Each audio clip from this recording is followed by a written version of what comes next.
তবে বেচারার চিন্তাও পড়ে গেল। হঠাৎ করে এখন কিভাবে কি করবে এই নিয়ে। আমি তোমার দাদু আর দাদাকে তৎক্ষণাৎ বিষয়টা জানাই। ছেলের পছন্দই তাদের পছন্দ। তাই তো আমার একবার বলাতেই তারা আমার সাথে সাথীদের বাড়ি চলে গিয়েছিল বিয়ের সম্বন্ধ নিয়ে। আমাদের ওটো কাঠখড় পোড়াতে হয়নি। বাবা তখনই ছিলেন নামকরা এমপি। তার এক কথাতেই তোমার নানা নানু মেয়ে দিতে রাজি হয়ে যাবে ব্যাস। এরপরেই সপ্তাহে তোমার মাকে নিজের বউ করে নিয়ে আসি। বিশ্বাস করো, নিজের ভালোবাসার মানুষটিকে নিজের করে পাওয়ার মাঝে যেই সুখ নিহিত আছে তা জগতের আরো কোনো কিছুর মধ্যে নেই। ওই সুখ যে অনেক মূল্যবান, প্রিয় মানুষের সান্নিধ্য ছাড়া তা অনুভব করা অসম্ভব। এক নাগাড়ে কথাগুলো বলে থামলেন তিনি। তারপর জায়ানের কাছে এসে ওর কাঁধে হাত রেখে মোলায়েম স্বরে বললেন, বাবা ছেলের সম্পর্ক নাকি বন্ধুদের মতো, তাই সেই হিসেবেই একটা সাজেশন দিচ্ছি। নিজের অনুভূতিটাকে সাদরে গ্রহণ করো। হারিয়ে যেতে দিও না নিজের ভালোবাসাকে। কারণ যা একবার হারিয়ে যায় তা হাজার যুগ সাধনা করে ফিরে পাওয়া যায় না। তাই সময় থাকতে নিজের ভালোবাসার মানুষটিকে নিজের করে নিও। আমি তো তোকে যত্ন করে নিজের কাছে আগলে রাখতে পারিনি, তবে আমি চাই না আমার ছেলের সাথেও একই ঘটনা ঘটুক। সময় থাকতে মেয়েটাকে নিজের ভালোবাসার জানিয়ে দিও। যত্ন সহকারে আগলে রাখো নিজের কাছে। একবার চোখ বন্ধ করে মন থেকে ভেবে দেখো, হৃদয়ের অসীমতার মাঝে কোনো ব্যক্তিকে সুন্দরভাবে খুঁজে পাওয়ার নামই ভালোবাসা। আর হ্যাঁ, কেউ তোমার সাপোর্ট থাকুক বা না থাকুক, আমি তোমার বাবা সর্বদা তোমার পাশে আছি। এখন রুমে যাও, আমিও যাচ্ছি। অনেক রাত হয়েছে, কাল অফিসে জরুরি মিটিং আছে। আসি তবে। নিহান সাহেব চলে গেলেন। এদিকে জায়ান স্তব্ধ হয়ে দাঁড়িয়ে আছে। তবে কেউ সত্যি ওই মেয়েটাকে ভালোবেসে ফেলেছে? এক দেখাতে কি কাউকে ভালোবাসা যায়? হ্যাঁ, যায় তো। এই যে এই মাত্রই তো ওর বাবা নিজের ভালোবাসার কথাগুলো বলে চলে গেল। সবার মধ্যে ওর মতো গম্ভীর রাগচটা মানুষটা প্রেমে পড়ল, তাও এমন বাজেভাবেই পড়ল যে এখন আর সেখান থেকে উঠে আসার জো নেই। জায়ান চোখ বন্ধ করল। ভেসে উঠল আরবি স্নিগ্ধ কোমল মুখশ্রী, এলোমেলো চুল, মাথায় কাঠগোলাপ ফুলের তৈরি ক্রাউন, হাতে এক মুঠো কাঠগোলাপ, যার দিকে তাকিয়ে আছে ওই মায়াবী চোখের চাহনিতে। ঠোঁট জুড়ে তার প্রশান্তিময়ী হাসি। আস্ত এক মায়ার রাজ্য যেন মেয়েটার। অমন মেয়েকে কি কেউ হাতছাড়া করতে চায়? কে করবে? জায়ান কোনোদিনও না। আবার মেয়েটাকে ভালোবাসে সে। হ্যাঁ, ভালোবাসে ওই মেয়েটাকে। বাবা আজ ওকে না বোঝালেও এত সহজে অনুভূতিগুলোকে বুঝতে পারতো না বোধ হয় কোনোদিন। জায়ান বিড়বিড় করে বলল, থ্যাঙ্কস আব্বু। তুমি জানো না তুমি আমাকে ঠিক কী দিয়ে দিলে আজ। You are the best father in the world. I love you আব্বু। পরপর বাঁকা হাসলো জায়ান, বিড়বিড় করল, মিস আরবি মৃধা, আমাকে প্রেম নদে এভাবে ভাসিয়ে দিলে। কিন্তু আমি তো একা ভাসবো না, প্রেম নদে তোমায় সাথে নিয়ে ভেসে বেড়াবো। Get ready for that. আজ বেশ সকাল সকাল ঘুম থেকে উঠেছে আরাবি। তাড়াহুড়ো করছে বেশ। মেয়ের এমন তাড়াহুড়ো দেখে লিপি বেগম বলে উঠলেন, এত হুড়োহুড়ি করিস না তো আরু। সেদিন না হয় জ্যাম লেগেছিল আর বৃষ্টি ছিল, আজ কিচ্ছু হবে না। তুই একটু ধীরে সুস্থে নাস্তাটা করে নে তো। আরাবি দৌড়ে এলো ডাইনিং রুমে। এসে ডাইনিং টেবিলে বসলো।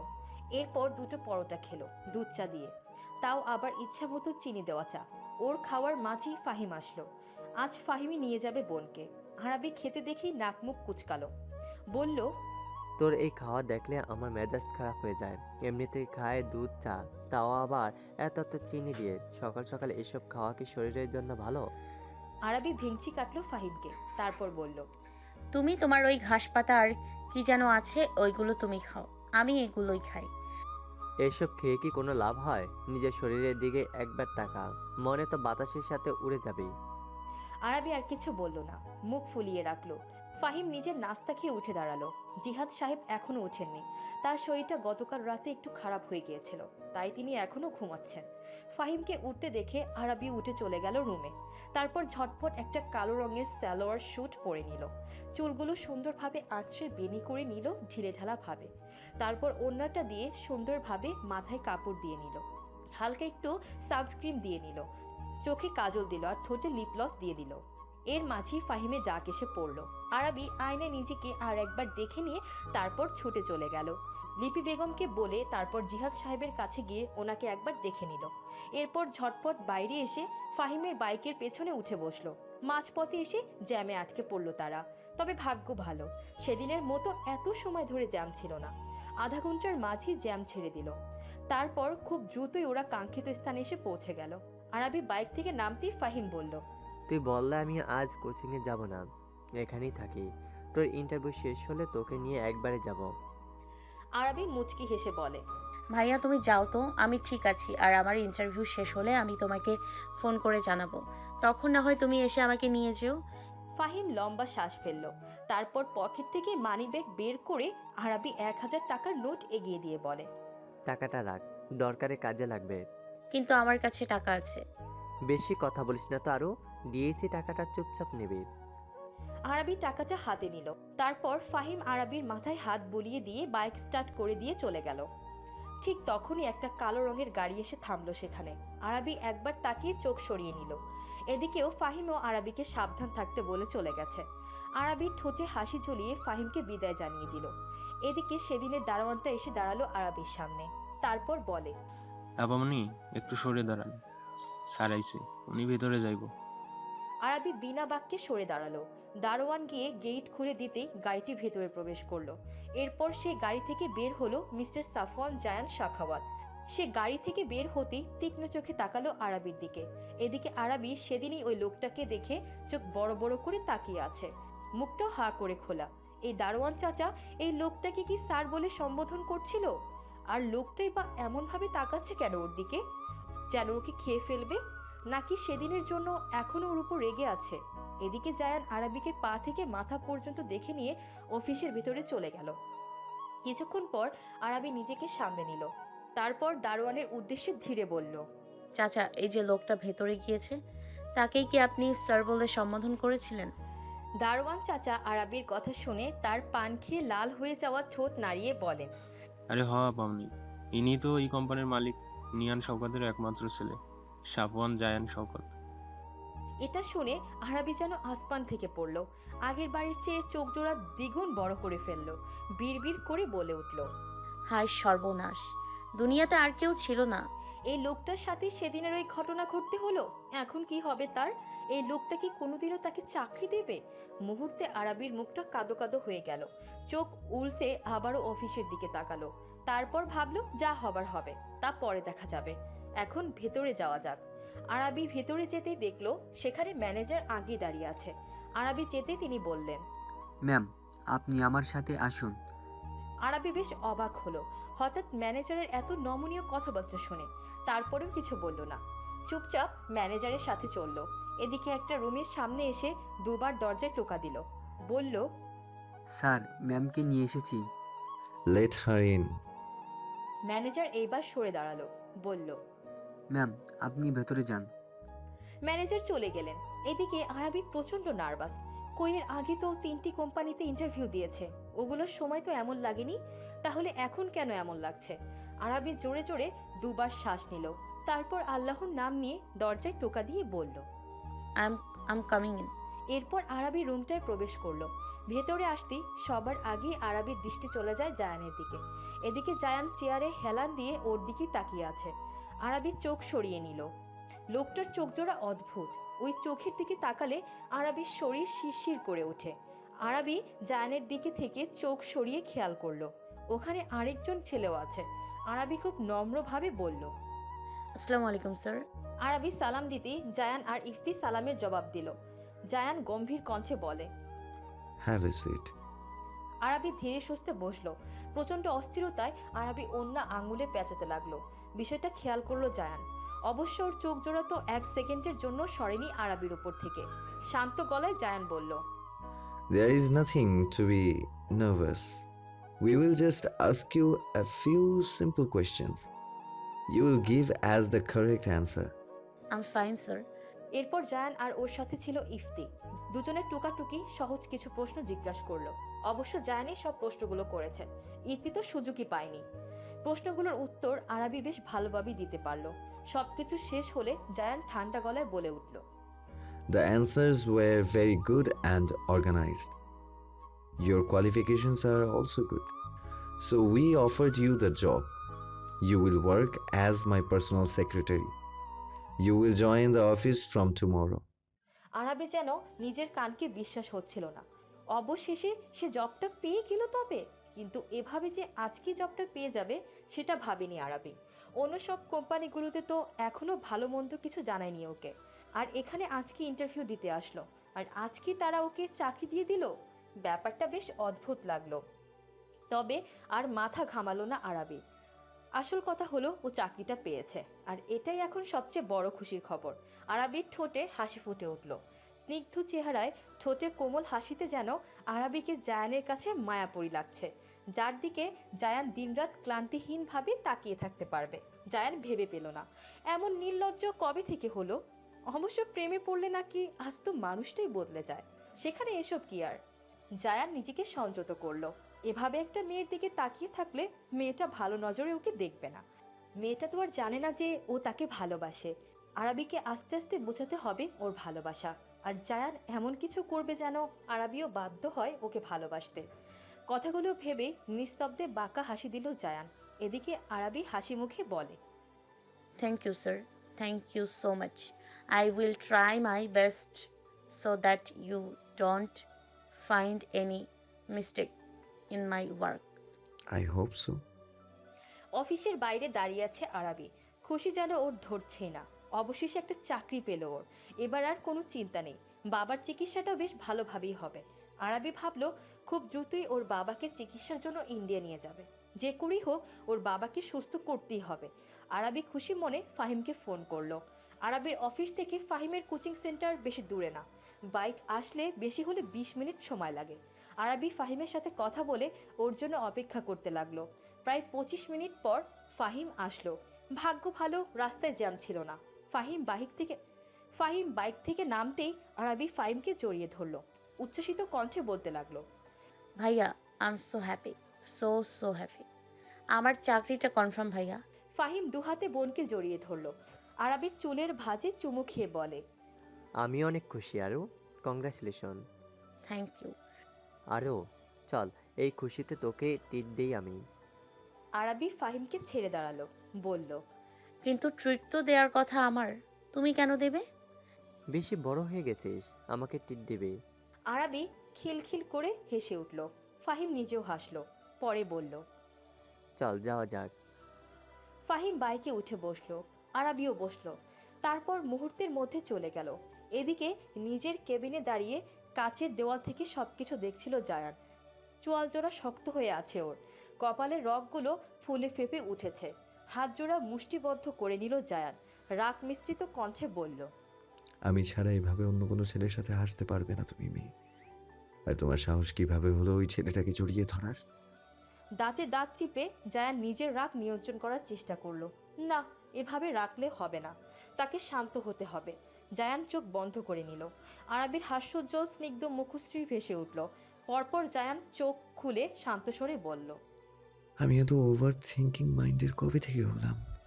ছেলেটা তো ওর ভাইও হতে পারে, তাই না? নূর যেভাবে আমাকে আরিফতিকে জড়িয়ে ধরে, আরাবিও তাই করছে। ঠিক ইট ইজি জায়ান। জায়ান জোরে জোরে শ্বাস নিয়ে নিজেকে শান্ত করলো। পরপর গভীর স্বরে বিড়বিড় করলো, ভালোবাসার বাতায়নে তোমারই মুঠি ভাসে, তখন আমি পাগল হই এক স্বপ্ন অভিলাষে। কবে তোমাকে নিজের করে পাবো কাটু গোলাপ? তুমি কি বুঝবে আমার ভালোবাসা? সকাল থেকে চিহ্নিত আরাবি। গতকালকের ঘটনাটা এখন ওকে ভাবাচ্ছে। গতকাল রাতে ঘুম আসছিল না আরাবির, জেগেছিল অনেক রাত অবধি। রাতে অঝোরধারায় বৃষ্টি নেমেছিল। বারান্দায় বসে বৃষ্টি বিলাস করছিল আরাবি। বৃষ্টি দেখায় এত ধ্যানমগ্ন ছিল আরাবি যে কখন মধ্যরাত হয়ে গিয়েছিল টেরই পায়নি। ধ্যান ভগ্ন হয়েছিল মোবাইল ফোনের আওয়াজে। মেসেজ এসেছে, তাও আননোন নাম্বার থেকে। আরাবি মেসেজটা ওপেন করতেই ওর চোখের সামনে ভেসে উঠল শব্দগুলো, এত রাত অবধি জেগে আছেন কেন? It bad for your health. Go to bed now and have a nice beauty sleep. এমন একটা মেসেজ হঠাৎ ওকে কে দেবে? আর তাও আবার এত গভীর রাতে। আর মেসেজকারী জানলই বা কিভাবে যে ও জেগে আছে? ভেবেই ভ্রু কুঁচকে আসে আরাবির। পাল্টা মেসেজ করলো। কে আপনি? সাথে সাথেই জবাব আসলো। আমি কে সেটা সময় এলেই জানতে পারবেন। আপাতত এটা শুনে রাখুন, এখন আমি যা বললাম তা সুন্দরভাবে মেনে চলুন।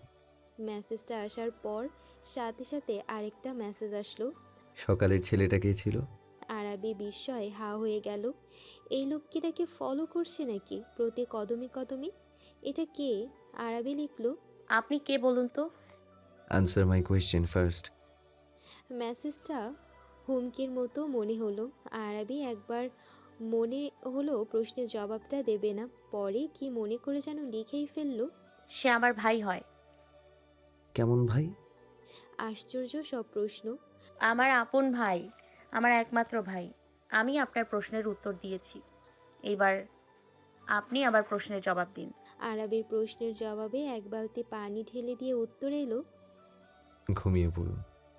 এরপর আরাবি 4-5টা মেসেজ পাঠিয়েছে, কে সে জানার জন্য। মেসেজগুলো আর দেখেনি মানুষটা। দুশ্চিন্তায় পড়ে যায় আরাবি। সারা রাত এসব ভেবে ভেবে ফজরের আজান দিয়ে দেয়, পরে নামাজ পড়ে একবারে ঘুমায়। এরপরেই একটু ঘুম আসে, আবার সকাল 7:30টাতেই অ্যালার্মের শব্দে ঘুম ভেঙে যায়। কারণ থেকে অফিসে যেতে হবে, আবার আজকেই প্রথম দিন, কিছুতেই লেট করা যাবে না। সকালে ঘুম থেকে সব কাজ করছে ঠিকই, কিন্তু চিন্তাভাবনা কমছে না একটুও। আবার রাতে ঘুম না আসায় মাথা ব্যথা করছে। আজকে চশমাটা পরে বের হতে হবে। নাস্তা শেষ করে জিহাদ সাহেব আর লিপি বেগমকে বলে ফাহিম আর আরাবি নিজ নিজ গন্তব্যের উদ্দেশ্যে বেরিয়ে পড়ে।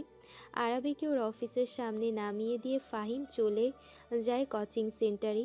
এই তো আর 2 দিন পর থেকে সকালে কোচিংয়ে পড়াতে পারবে না ফাহিম, কারণ 2 দিন পরে কলেজ টিচার হিসেবে জয়েন করবে ফাহিম। বড্ড খুশিও। আজ কারেক্ট টাইমে এসেছে ফাহিম, তাই এসে ক্লাসরুমে চলে গেল।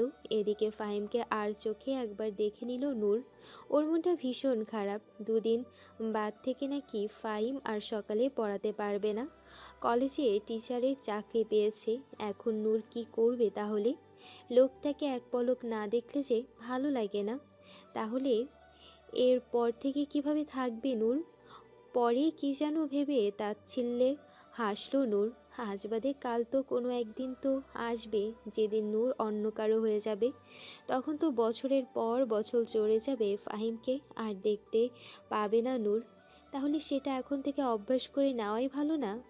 নিজের মনকে যত তাড়াতাড়ি শক্ত করতে পারবে ততই ওর জন্য ভালো।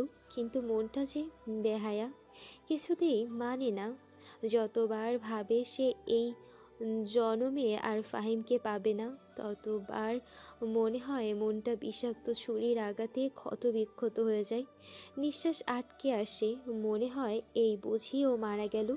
কিভাবে থাকবে নূর? কিভাবে সহ্য করবে ফাহিমকে না পাওয়ার যন্ত্রণা? ঠিক কিভাবে? প্রথম দিন অফিসে এসে কি করবে ভেবে পাচ্ছে না আরাবি। ফাহিম বলেছে ওর বন্ধু নয়নের কাজিন এই অফিসে কাজ করে, সে নাকি আসবে ওর কাছে। কিন্তু কোথায় সে? আধ ঘন্টা যাবৎ একজন স্টাফের দেখিয়ে দেওয়া ডেস্কে এসে বসে রয়েছে আরাবি। আরও কতক্ষণ যে বসে থাকতে হবে কে জানে। তবে বেশিক্ষণ আর অপেক্ষা করতে হলো না। আরাবির ডেস্কের সামনে এসে দাঁড়ালো আলিফা। এসে মিষ্টি করে হেসে বলল, তুমি কি আরাবি? আরাবি দাঁড়িয়ে গেল, বলল, হ্যাঁ, আমি আরবি। কিন্তু আপনি আমার নাম জানলেন কিভাবে? আমি নয়ন ভাইয়ের কাজিন আলিফা। ভাইয়া আমাকে তোমার কথা বলেছিল, তোমার পিকও পাঠিয়েছিল, তাই তো তোমাকে এক দেখাতেই চিনে ফেললাম। আরাবি সস্থির নিঃশ্বাস ফেলল। যাক, তবে একটা কাছের মানুষ পেল তবে। হোক আজকেই প্রথম দেখা, তবুও তো একটু একটু চেনে তাদের। আরাবি বলল, আপু আমাকে ঠিক কি কাজ করতে হবে একটু বুঝিয়ে দেবে? আসলে আমার কোনো এক্সপিরিয়েন্স নেই এসব বিষয়ে। আলিফা হেসে বলে, তুমি চিন্তা করো না, আমি তো এজন্যই তোমার কাছে এসেছি। একটু থেমে আলিফা, তুমি এখানে জায়ান্ট স্যারের পিএ হিসেবে নিয়োগ হয়েছো। তোমার কাজ হলো স্যারের বিভিন্ন প্রশাসনিক কাজে সাহায্য করা, যেমন ফাইলিং সিস্টেম গুছিয়ে রাখা, স্যারের হয়ে ফোন কল রিসিভ করা ও প্রয়োজনে অ্যাপয়েন্টমেন্টের ব্যবস্থা করা, স্যারের গুরুত্বপূর্ণ কাজ ও অ্যাপয়েন্টমেন্টের কথা মনে করিয়ে দেওয়া, স্যারের বিভিন্ন প্রতিষ্ঠান ও মানুষের সাথে আনুষ্ঠানিক যোগাযোগ রাখা, মিটিংয়ের সময় নেট নেওয়া এবং তাকে মনে করিয়ে দেওয়া, যার কারণে তোমাকে স্যারের সাথেই থাকতে হবে বেশিরভাগ। ফের বলে। আলিফা চওড়া হাসি দিল। ওয়াও আপু, তুমি তো খুব ভালোভাবেই চাকরি সম্পর্কে জানো। খুব ধন্যবাদ তোমাকে আপু। আমি জানবো না এইসব ব্যাপারে, আমিও তো এখানে একজনের বিয়ে, এই অফিসের মালিকের ভাইপো ইমতিয়াজ ইফতি শাখাওয়াত, যার কারণে আমার অফিস লাইফটা যন্ত্রণাময় হয়ে গিয়েছে। শেষের কথাটা বিড়বিড় করে বলল আলিফা। এর মাঝেই ডাক আসলো আরাবির জন্য। জায়ান তাকে ডাকছে। এর মাঝে আরাবির হাতে গোটা একটা ফাইল ধরিয়ে দেওয়া হলো। এই ফাইলের মাঝে জায়ানের আজকের শেডিউল আছে। আরাবি ঢোক গিলল, তার বুকটা ধুকপুক করছে। প্রথম দিন, কোনো কিছু যদি ভুল হয়ে যায়।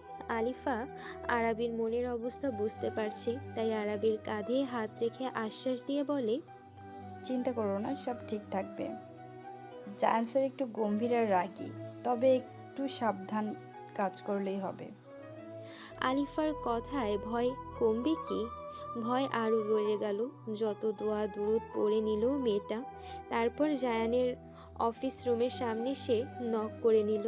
তারপর ধীরে বলল, may I come in sir? Yeah, you come in. Arabi আস্তে ধীরে ভেতরে প্রবেশ করলো। লোকটা ল্যাপটপের দিকে একধানে তাকিয়ে আছে। হাতের আঙ্গুলগুলো বেশ দক্ষতার সাথে কিবোর্ডে চালাচ্ছে সে। রয়্যাল ব্লু রঙের স্যুট কোটে বেশ আকর্ষণীয় লাগছে তাকে। সিল্কি চুলগুলো জেল দিয়ে সেট করে রেখেছে। ফর্সা মুখশ্রীতে চাপ দাড়িগুলো যেন তার সৌন্দর্য আরও বাড়িয়ে দিয়েছে। আরাবি চোখ সরিয়ে নিল। কি করছিল ও? এভাবে বেহার মতো তাকিয়েছিল। যদি লোকটা দেখতো তবে কি ভাবতো? মিস আরাবি, আজকের শিডিউলটা বলুন। পুরুষালী ঠান্ডা স্বরের আওয়াজে কেঁপে উঠল আরাবি। পরপর হালকা আওয়াজে বলতে লাগলো আজকের শেডিউল। সব শুনে শেষে জায়ান বলল, ক্যান ইউ মেক কফি? হ্যাঁ? আমি বললাম আপনি কফি বানাতে পারেন? পারি। Then make 2 cups of coffee. 2 cup কেন স্যার?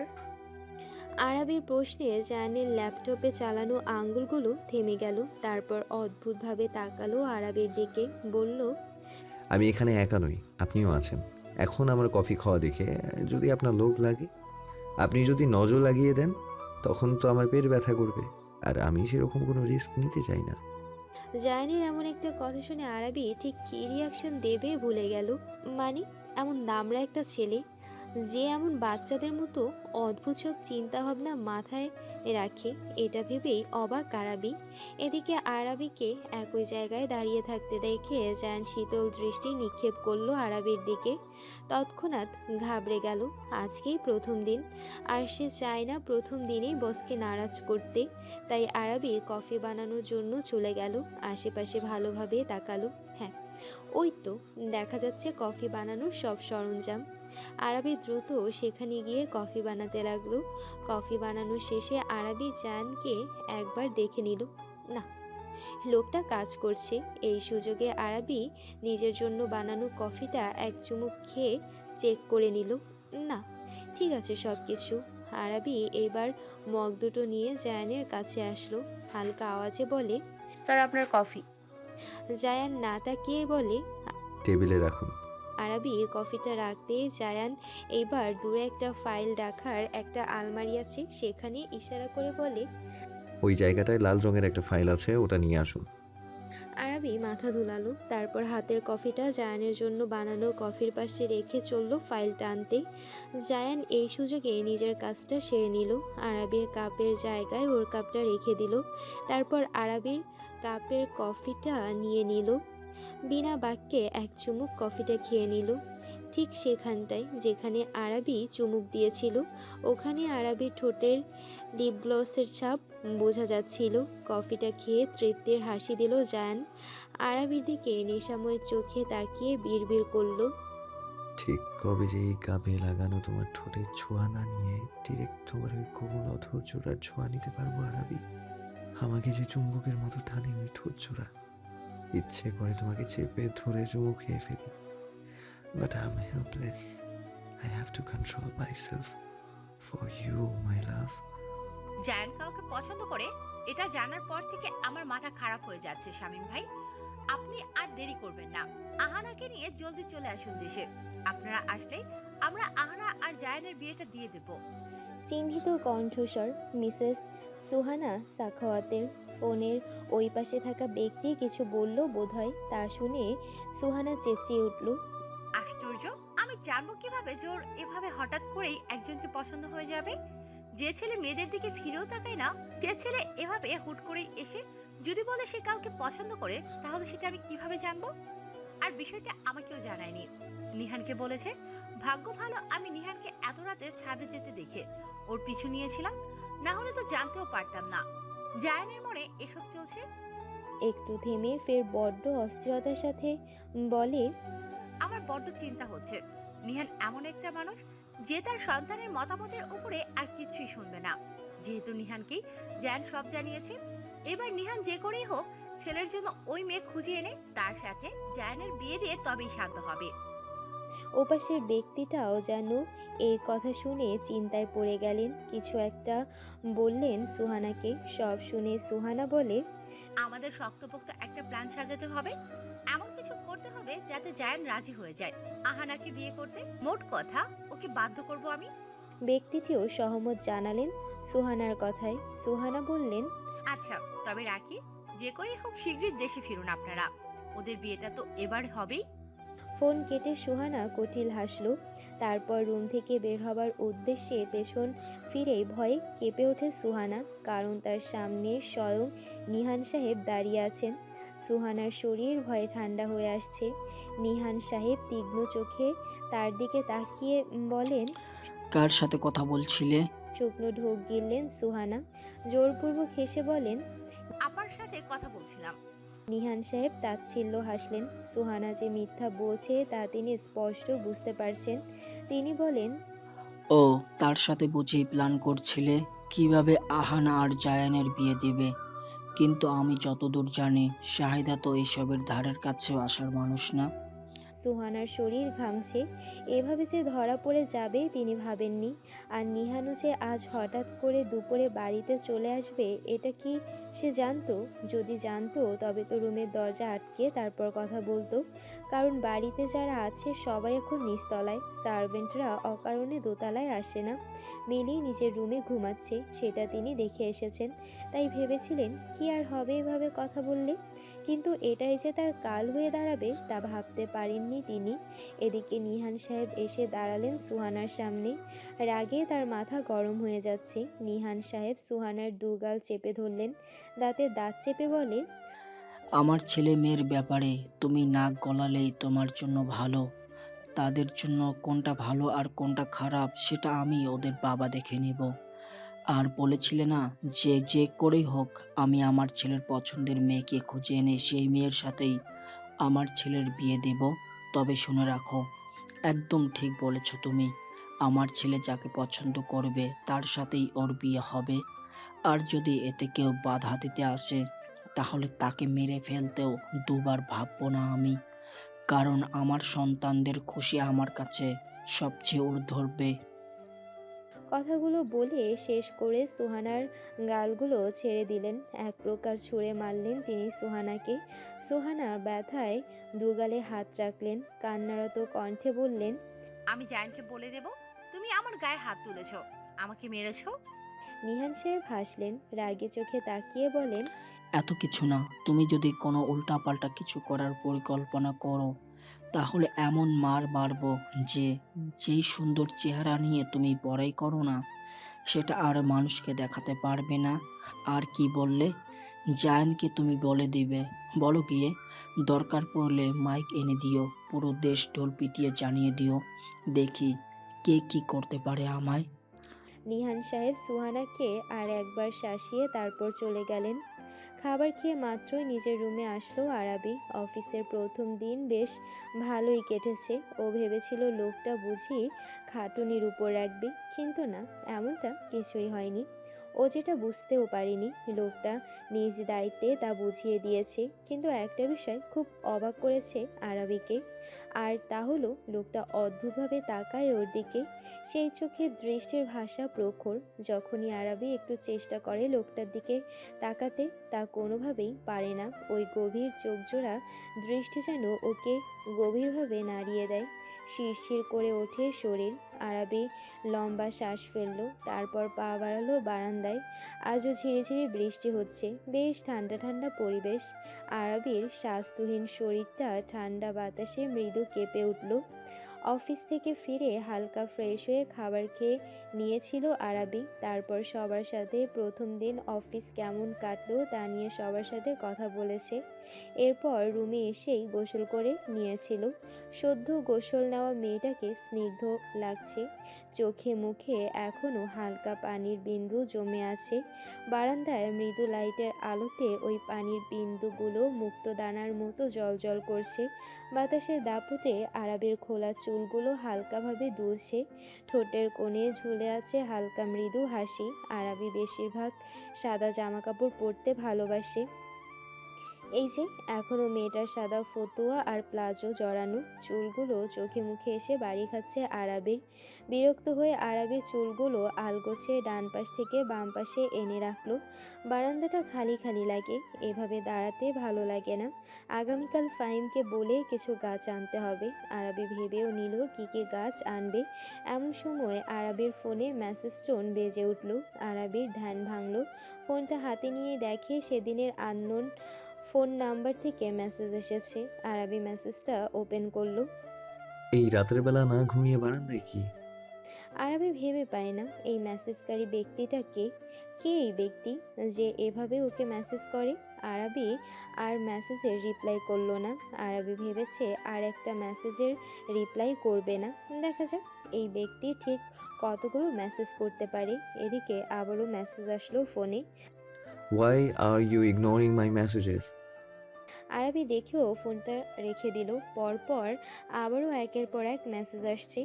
চুলগুলো বেঁধে ফেলুন, এভাবে খোলা চুলে কখনো বারান্দায় আসবেন না। আরাবি এইবার না কৌতূহল থামাতে পারছে না। এই লোকটা ওর প্রতিটা পদক্ষেপ সম্পর্কে কিভাবে জানতে পারছে। আরাবি নিজের বারান্দার চারিদিক ভালোভাবে দেখলো কোনো সিসিটিভি ক্যামেরা লাগানো আছে কিনা, কিন্তু না, কোথাও কোনো ক্যামেরা নেই। আরাবি এবার বারান্দা দিয়ে রাস্তায় উকিঝুঁকি মারল। ওর বারান্দা থেকে একটু দূরে একটা ব্ল্যাক কালার গাড়ি দেখা যাচ্ছে, এছাড়া আর কিছুই নেই আশেপাশে। আরাবির ভ্রু কুঁচকে আসলো। তাহলে কি ওই গাড়িটাই কি সেই অজ্ঞাত ব্যক্তিটির? ওখানে বসে কি ওর উপর এইভাবে গোয়েন্দাগিরি করছে? আরাবি এবার মেসেজ করলো। আমার আমার বারান্দা দিয়ে বরাবর তাকালে যে গাড়িটা দেখতে পাচ্ছি, সেখানে বসে কি আমার উপর নজর রাখছেন? Are you looking for me? কথা ঘোরাচ্ছেন? মনের নজর দিয়ে খুঁজে দেখো, দেখবে তোমার খুব কাছে আছি।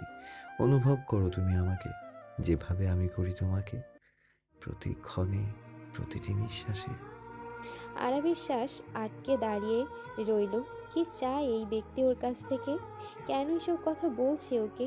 আরাবির মনটা ব্যাকুল হয়ে উঠল। লিখল, কি চান আপনি আমার কাছ থেকে? তোমাকে চাই আমি। ওই পুরো তুমিটাকে আমায় দিয়ে দাও, বিনিময়ে পৃথিবীর সব খুশি তোমার আঁচলে এনে দেবো আমি। আরাবির মেসেজটা পড়েই কেমন যেন করে উঠল বুকের বাপাসটা। ধুকপুক শব্দগুলো জোরালো হয়ে গিয়েছে। কে সে? এই লোকটা কি জানে না যে ও কোনো বিশ্ব সুন্দরী না, যে ওর জন্য একটা মানুষ এমন পাগল হবে?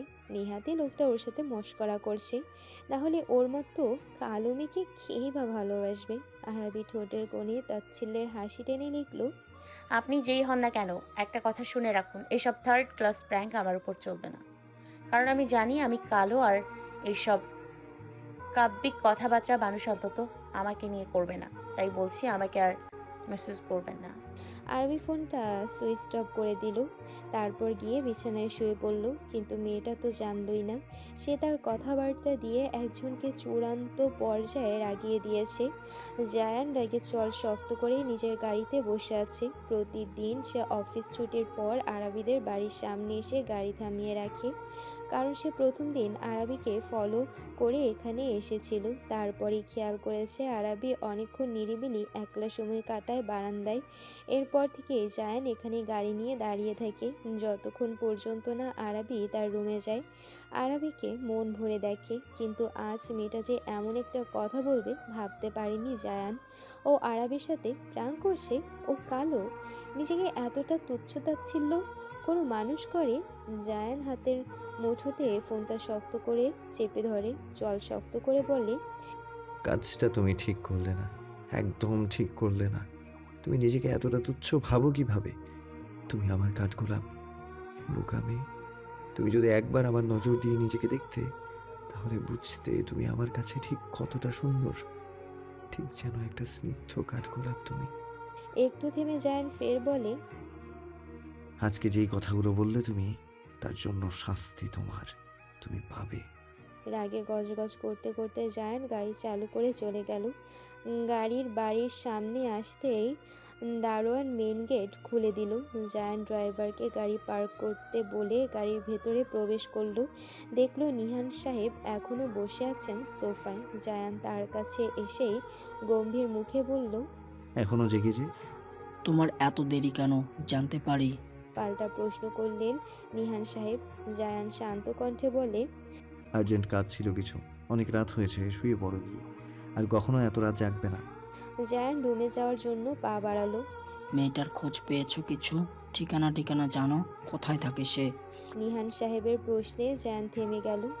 ঘুরে গিয়ে ভ্রুকুচকে প্রশ্ন করে, হঠাৎ এই প্রশ্ন? এসব জানার জন্যই কি জেগেছিলে? আগে উত্তরটা দাও। জায়ান শ্বাস ফেলল, তারপর শীতল কণ্ঠে বলে, আমার পিয়ে আরবি মৃধা, ওই সেই মেয়ে। নিহান সাহেব অবাক হয়ে গেলেন। কি? আমার অফিসে কাজ করে মেয়েটা? এত কাছে? একটু থেমে ফের বলেন, মেয়েটার ফুল ডিটেলস দিবে আমাকে? জায়ান এক ভ্রু উঁচু করে বলে, ও ঠিকানা দিয়ে তুমি কি করবে? নিহান সাহেব মুচকি হেসে বলেন, ও মা, ছেলের বউকে যত তাড়াতাড়ি সম্ভব বাড়িতে নিয়ে আসবো না? নাকি তুমি চাইছো না বিয়ে করতে? কি করবে না বিয়ে? জায়ান বাবার কথা শুনে বাঁকা হাসলো। এরপর চলে গেল নিজের রুমে। নিহান সাহেব ছেলের হাসিতে বুঝে গেলেন ছেলে তার রাজি। এইবার যত তাড়াতাড়ি সম্ভব মেয়েটার বাড়িতে সম্বন্ধ নিয়ে যেতে হবে। অবশেষে ছেলে তার রাজি হয়েছে বিয়ে করতে। আর দেরি করবেন না তিনি। আজ একটু তাড়াতাড়ি অফিসে এসেছে আরাবি। কিছু কাগজপত্র আলিফা থেকে বুঝে নিতে হবে, তাহলে ওর কাছে হেল্পফুল হবে। সেই কারণেই এত তাড়াতাড়ি আসা এখানে। কিন্তু এসে দেখে আলিফা এখনও আসেনি। আরাবি নিজের ডেস্কে গেল। আলিফা না আসা অবধি কিছু কাজ এগিয়ে রাখা যাক, যেই ভাবা সেই কাজ। আরাবি কাজ করতে লাগলো। কাজ করায় এতটাই মগ্ন হয়ে গেল মেয়েটা যে আশেপাশে আর খেয়াল নেই।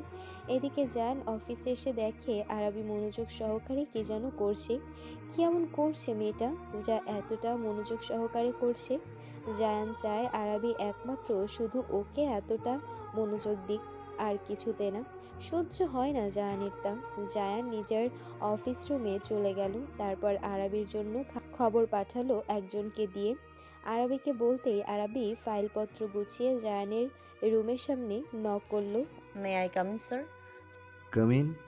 আরাবি ভেতরে প্রবেশ করলো, মাথা নিচু করে বলে, স্যার ডেকেছিলেন? কফি বানান আমার জন্য, আর হ্যাঁ, নিজের জন্যও বানাতে ভুলবেন না।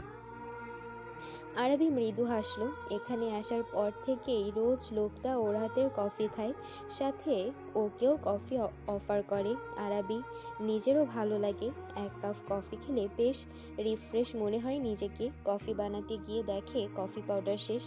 এখন কি করবে? আরাবি জায়ানের কাছে গিয়ে দাঁড়ালো।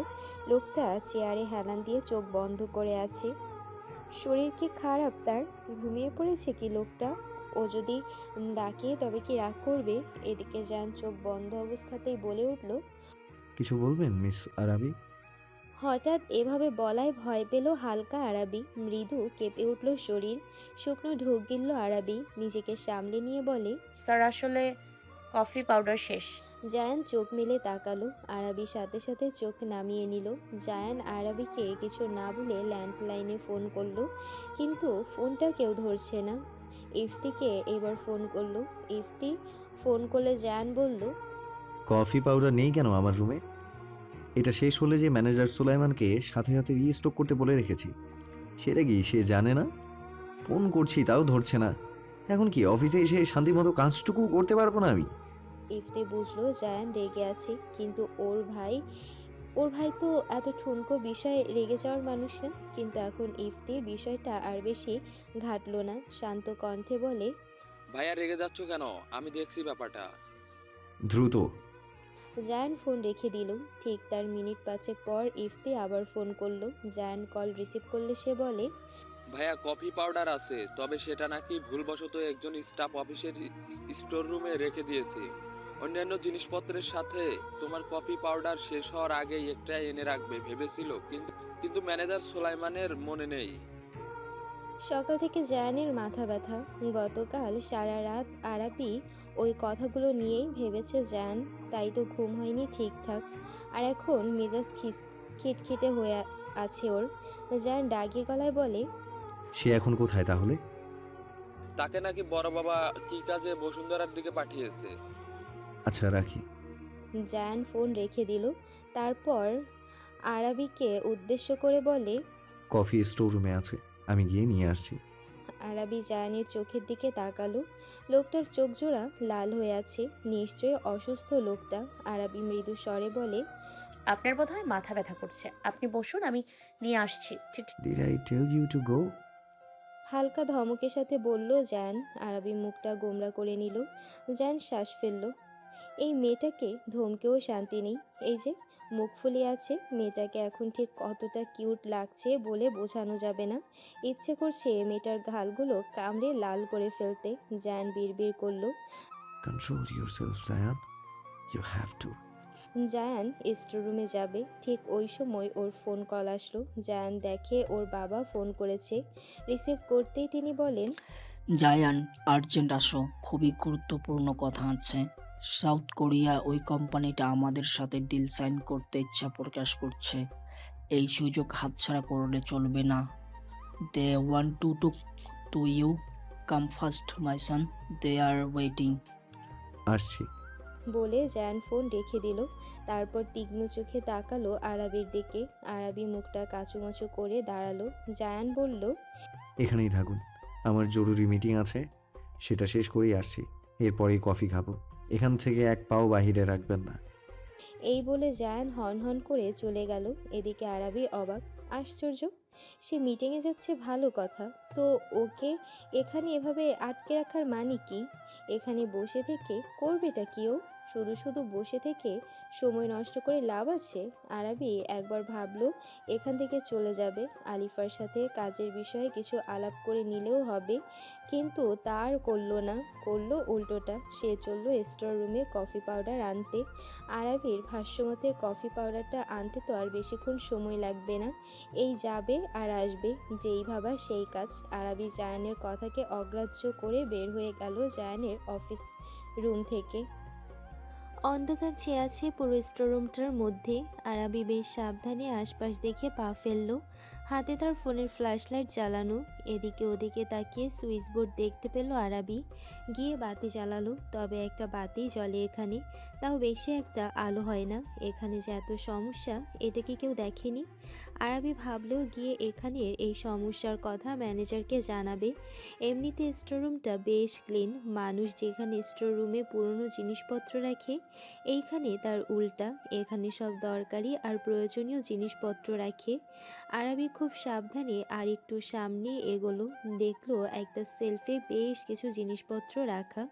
আরবি সেখানে গিয়ে খোঁজাখুঁজি করতে লাগলো, কিন্তু সেখানে পেল না। এরপর ছোট একটা কাভার্ড দেখতে পেল, ওটা খুললো। ভালোভাবে খুঁজতে কফি পাউডার পেল আরবি। হাসি মুখে কফি পাউডার নিয়ে উঠে দাঁড়ালো। সুইচ বোর্ডের কাছে গিয়ে বাতি নিভিয়ে যেই না পেছনে ফিরতে নেবে, তার আগে একজোড়া হাত ওর কোমর চেপে ধরলো, আর একটা হাত রুমালের মতো কিছু একটা চেপে ধরলো ওর নাকে মুখে। আরবি ভয় পেল, অস্থির হলো, ধস্তাধস্তি শুরু করলো নিজেকে ছাড়ানোর জন্য। কিন্তু সেটা বেশিক্ষণ পারল না, কারণ আস্তে আস্তে ওর শরীর নিস্তেজ হতে লাগলো। দুর্বল হয়ে পড়ল আরবি, চোখ জোড়া ঝাপসা হয়ে আসলো। ধীরে ধীরে অন্ধকার হয়ে গেল আরবির দৃষ্টিতে, ভারসাম্যহীন হয়ে গেল আরবির ছোট্ট দেহটা। এদিকে পেছনের মুখোশধারী লোকটা আরবিকে জ্ঞান হারাতে দেখে স্বস্তির নিঃশ্বাস ছাড়ল। পরপর আরবির শরীরটাকে কোলে তুলে নিয়ে রুমের এমন জায়গায় রাখলো যেখানে সহজে ওকে কেউ দেখবে না। এরপর একটা ড্রয়ার থেকে একটা রিমোট বের করলো। এখানে একটা এসি লাগানো আছে, কারণ এই স্টোররুমটায় নিহান সাহেব, জায়ান, ইফতি ওরাও আসে, আর তাদের এসিতে থাকার অভ্যাস, তাই এখানেও লাগিয়ে রেখেছে। অজ্ঞাত ব্যক্তিটি এসির রিমোটটি নিয়ে এসির পাওয়ার 15-তে দিয়ে দিল। তারপর আর এক মুহূর্ত অপেক্ষা না করে অজ্ঞাত লোকটা দ্রুত সেখান থেকে বেরিয়ে চলে গেল। এদিকে অতিরিক্ত ঠান্ডায় আস্তে আস্তে আরবির শরীরের তাপমাত্রা কমতে লাগলো। অজ্ঞান হয়ে পড়ে থাকা আরবির যেন মৃত্যুর দিকে ধাবিত হয়ে যাচ্ছে আস্তে আস্তে। অজ্ঞাত লোকটি খুব সাবধানে সেখান থেকে সরে পড়ল। এরপরে নিজেকে স্বাভাবিক রূপে ফিরিয়ে আনলো। এরপর কল করলো একটা নাম্বারে। একবার রিং হতেই ওপাশের ব্যক্তিটি ফোন রিসিভ করলো। অজ্ঞাত ব্যক্তিটি ঘাবড়ানো গলায় বলে, ম্যাম কাজটা complete. Well done, very good, very good. আপনার রিওয়ার্ড জলদি আপনার কাছে চলে যাবে। রাখি ম্যাম। রাখো, আর হ্যাঁ, এই ব্যাপারে যেন কিছুই কারো কানে না যায়, তাহলে কিন্তু সেটা আপনার জন্য ভালো হবে না। চিন্তা করবেন না ম্যাম, আমি খুব সাবধানে কাজটা করেছি। ফোনটা কেটে দিল। ফোনটা কান থেকে সরিয়ে চওড়া হাসি দিলেন সুহানা সাখাওয়াত।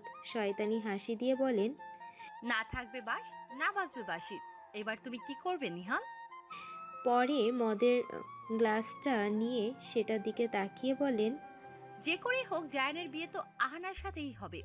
সেটা যে করেই হোক না কেন, আমি সুহানা ঠিক কি কি করতে পারি আর কি কি করেছি তার ধারণা তুমি করতে পারবে না নিহান। যেমনটা এত বছরও করতে পারোনি। এই বাড়ি, এই গাড়ি, এই সব প্রপার্টি সব আমার। কেউ তার নিতে পারবে না, কেউ না।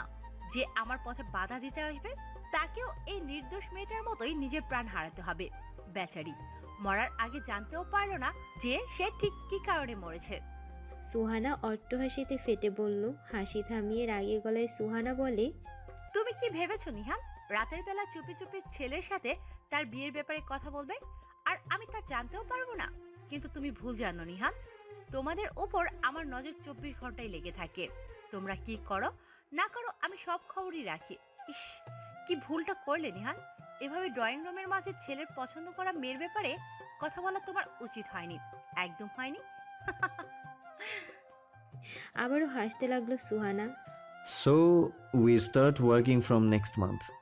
What do you say, Mr. Kang? Zayan বলে উঠল। Mr. Kang বলেন। জায়ান আর মিস্টার কাং হ্যান্ডশেক করলেন। মিস্টার কাংদের বিদায় দিতে জায়ান দ্রুত ওর বাবাকে বলে, বাবা আমি যাচ্ছি, আমার কিছু কাজ আছে। হ্যাঁ যাও। জায়ান চলে গেল। এদিকে জায়ানের যাওয়ার পথে তাকিয়ে হাসলেন নিহান সাহেব। ছেলে যে তার কী জন্য তাড়াহুড়া করছে তা সে বুঝতে পারছেন না। আর দেরি করা যাবে না, যত তাড়াতাড়ি জায়ানের বিয়েটা দিয়ে দিতে হবে। জায়ান দ্রুত পায়ে নিজের অফিস রুমে আসলো। ওর কেমন অস্থির লাগছে। জায়ান ভেতরে প্রবেশ করলো। আশেপাশে নজর ঘোরাতেই ভ্রু কুঁচকে আসে জায়ানের। কোথাও নেই আরবি। জায়ানের রাগে চোয়াল শক্ত হয়ে আসলো। কোথায় চলে গেল মেয়েটা? জায়ান জোরে জোরে শ্বাস ফেললো। রেগে লাভ নেই। জায়ান ভাবলো আরবি ওয়াশরুমেও যেতে পারে, তাই সেখানে গিয়ে জায়ান শক্ত কণ্ঠে ডাক দিল, মিস আরাবি আপনি কি এখানে? কোনো আওয়াজ আসলো না। জায়ান দুবার দরজায় নক করলো। এইবারও কোনো সাড়া শব্দ না পেয়ে জায়ান দরজা খুলে ভেতরে গেল না, পুরো ওয়াশরুম খালি। জায়ান এইবার রেগে গেল। এই মেয়ে নিশ্চিত বাইরে চলে গিয়েছে। ও তো মানা করেছিল মেয়েটাকে যাতে এই রুমের বাইরে না যায়, তাহলে ওর কথার খেলাপ করলো কেন? জায়ান ফোন বের করে আরাবিকে কল করলো, না, ফোনটাও ধরছে না মেয়েটা। ভয়ঙ্কর রেগে জায়ান ধূপধাপ পা ফেলে একেবারে সোজা চলে আসলো আরাবির ডেস্কে, কিন্তু সেখানেও নেই আরাবি। এইবার গেল আলিফার কাছে, কারণ আলিফার সাথে আরাবি একটু। আলিফা তখন কাজে ব্যস্ত। জায়ান ভারী স্বরে ডাকলো, মিস আলিফা, আপনি কি আরাবিকে দেখেছেন? আলিফা ভয় পেয়ে গেল। আচমকা এমনভাবে ডাকায় ঘাবড়ে গিয়ে দাঁড়িয়ে পড়ল। সম্মুখে জায়ানকে দেখে নিজেকে সামলে বলল, হ্যাঁ স্যার, যে কিছু দরকার ছিল। জায়ানের একই প্রশ্ন। আরাবিকে দেখেছেন?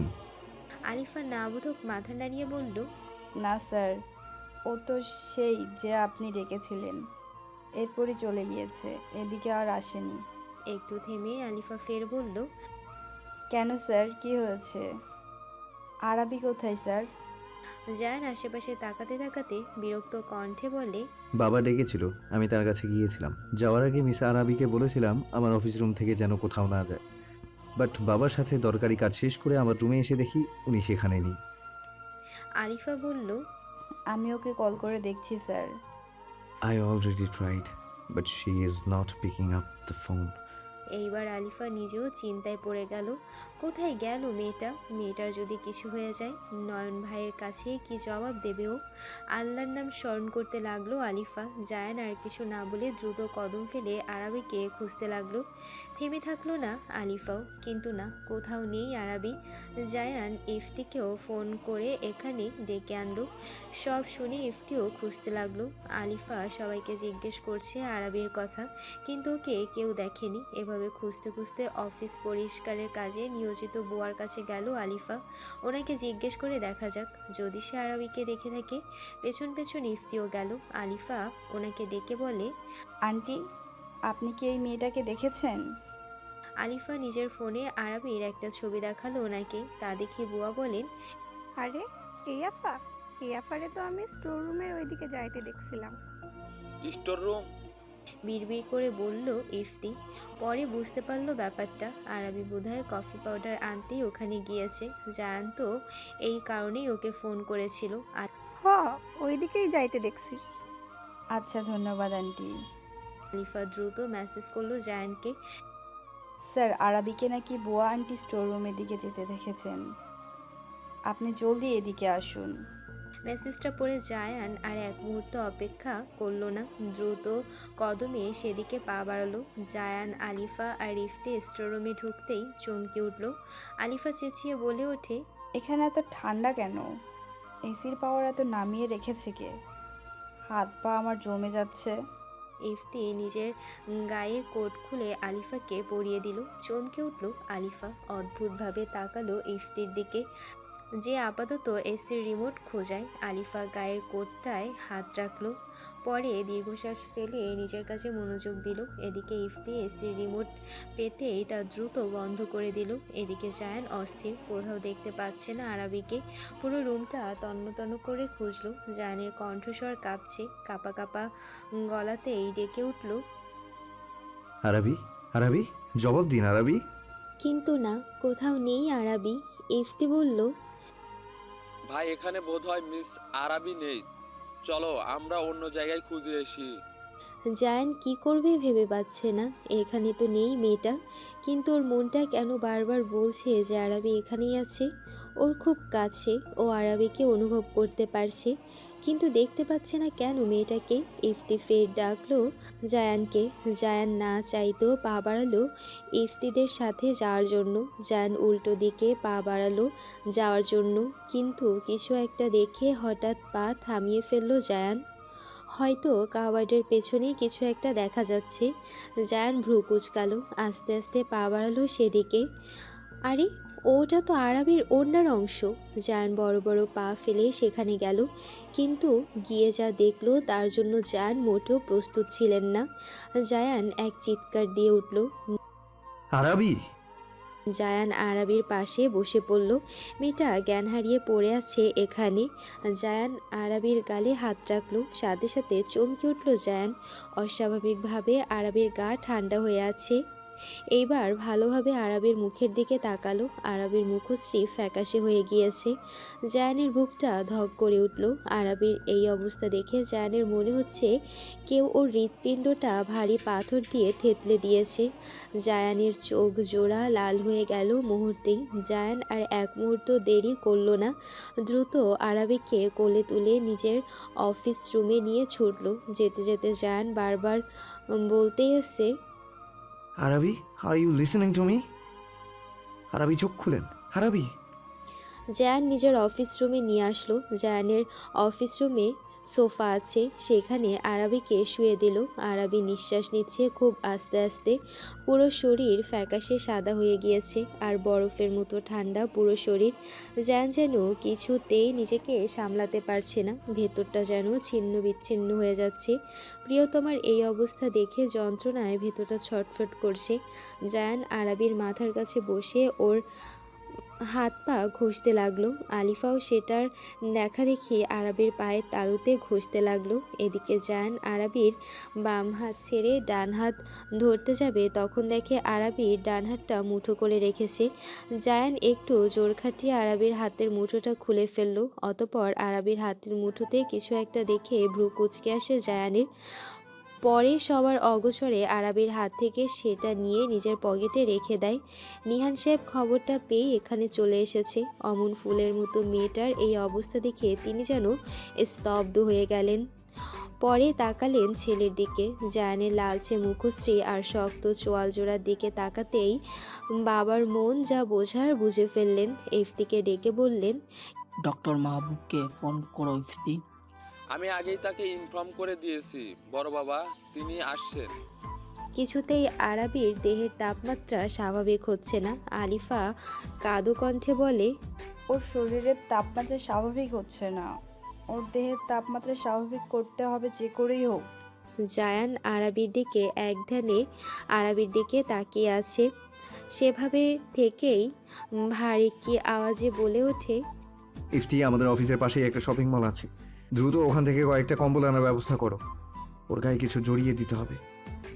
আরাবির গায়ে আগে থেকে জায়ানের গায়ের কোট জড়ানো, কিন্তু এতে কি হবে? জায়ান আরাবির হাতের দিকে তাকালো। জায়ান লালচে রঙের দাগ হয়ে আছে আরাবির হাত। জায়ান আরাবির গালে আলতোভাবে স্পর্শ করলো। শীতল কণ্ঠে বলে ওঠে, এই মেয়ে, চোখ খুলো, শুনতে পাচ্ছ আমার কথা? আরাবি। এই প্রথম জায়ান আরাবিকে তুমি সম্বোধন করলো, কিন্তু আফসোস আরাবি তা শুনতে পেল না। যদি শুনতে পেত ওই গাম্ভীর্যপূর্ণ কণ্ঠে ওকে তুমি সম্বোধন করে ডাকা, তাহলে নিশ্চিত মেয়েটা ওই কণ্ঠের প্রেমে পড়ে যেত। নিহান সাহেব ছেলের এই অবস্থা সহ্য করতে পারছে না। তার অমন শক্ত ব্যক্তিত্বের ছেলেকে এইভাবে ভেতরে ভেতরে কষ্ট পেতে দেখে তার নিজেরও যেন কলিজাটা ফেটে যাচ্ছে। নিহান সাহেব জায়ানের কাঁধে হাত রাখলেন, চোখের ইশারায় ছেলেকে শান্ত হওয়ার জন্য ইশারা করে বললেন, কিচ্ছু হবে না ওর, স্কিপ কাম মাই সন। জায়ান নিহান সাহেবের কথায় জোরে জোরে শ্বাস ফেলল। কিছু হবে না ওর কাঠগোলাপের। জায়ান বিড়বিড় করল, You will be fine. I'm always there for you. ভারী ভারী 3টে কম্বল দিয়ে মুড়িয়ে রাখা হয়েছে আরাবিকে। পাশে ডক্টর মাহবুব চেক আপ করছেন আরাবিকে ভালোভাবে চেক আপ করে নিয়ে তিনি বলে ওঠেন, আপনারা আমাকে যা বললেন আর আমি দেখে যা বুঝলাম, তাহলে ওনার হাইপোথেরমিয়া হয়ে গিয়েছে। জায়ান শক্তভাবে হাতজোড়া মুঠো করে নিল কথাটা শুনেই। বাকিরাও চমকে উঠেছে। ডক্টর মাহবুব ফের বলেন, সাধারণত মানুষের স্বাভাবিক শরীরের তাপমাত্রা থাকে 35 ডিগ্রি সেলসিয়াস, বাইরে 23 থেকে 39 ডিগ্রি সেলসিয়াস তাপমাত্রা পর্যন্ত সহ্য করতে পারে। একে বলে হিউম্যান বডি টেম্পারেচার টলারেট। শরীরের স্বাভাবিক তাপমাত্রা থেকে যখনই ঘরের তাপমাত্রা ভারসাম্য নষ্ট হয়, তখন মাথা যন্ত্রণা, হাসি, জ্বর ভাব উপসর্গ দেখা যায়। ঘরের তাপমাত্রা যখন 18, 20, 21 ডিগ্রিতে আনা হয়, তখন আমাদের শরীরের বিভিন্ন অঙ্গ প্রত্যঙ্গ চলা, রক্ত প্রবাহ দ্রুত বেড়ে যায়। ডাক্তারি ভাষায় একে বলা হয় হাইপোথেরমিয়া। তাছাড়া এসির মধ্যে বেশি সময় ধরে থাকলে শরীর থেকে টক্সিক সানস্ট্রক নিন, বাইরে বের হয় না। তাতে শরীরের তাপমাত্রা, জলের ভারসাম্য নষ্ট হয়। এছাড়া ত্বকে অ্যালার্জি, চুলকানি, প্রচুর মাথা ব্যথা, উচ্চ রক্তচাপের মতো রোগও প্রকোপ পড়তে হয়। শ্বাসকষ্টও হয় অনেক। এই যে ভালোভাবে খেয়াল করুন, উনি শ্বাস নিতে পারছে না ঠিকভাবে। তারপর এই যে ওনার হাতে লাল লাল অংশগুলো দেখছেন, এগুলো অ্যালার্জি। ওনার যখন জ্ঞান ফিরবে তখন ওনার অনেক মাথা ব্যথা হবে। সব শুনে জায়ান শক্ত কণ্ঠে বলে। What can we do now doctor? Doctor Mahbub বলেন, আমি একটা ইঞ্জেকশন পুশ করে দিয়েছি, এবার আস্তে আস্তে ওনার শ্বাস প্রশ্বাস স্বাভাবিক হয়ে যাবে। সেই থেকে ওনার শরীরের তাপমাত্রাও স্বাভাবিক হয়ে যাবে। আর কিছু মেডিসিন আমি প্রেসক্রিপ্ট করে দিচ্ছি। ওনার ঘন্টাখানিক পরে জ্ঞান ফিরবে। তখন গরম স্যুপ জাতীয় কিছু খাইয়ে তারপর মেডিসিন খাইয়ে দিবেন। আশা করি এতেই উনি সুস্থ হয়ে যাবেন। আর হ্যাঁ, কমপক্ষে ওনার 3 দিন বেড রেস্ট থাকতে বলবেন। প্রচুর দুর্বল ওনার শরীর। ডক্টর মাহবুব প্রেসক্রিপশন লিখে দিয়ে উঠে দাঁড়ালেন। ইফতি বলল, আমি ওনাকে এগিয়ে দিয়ে আসি আর মেডিসিন নিয়ে আসি।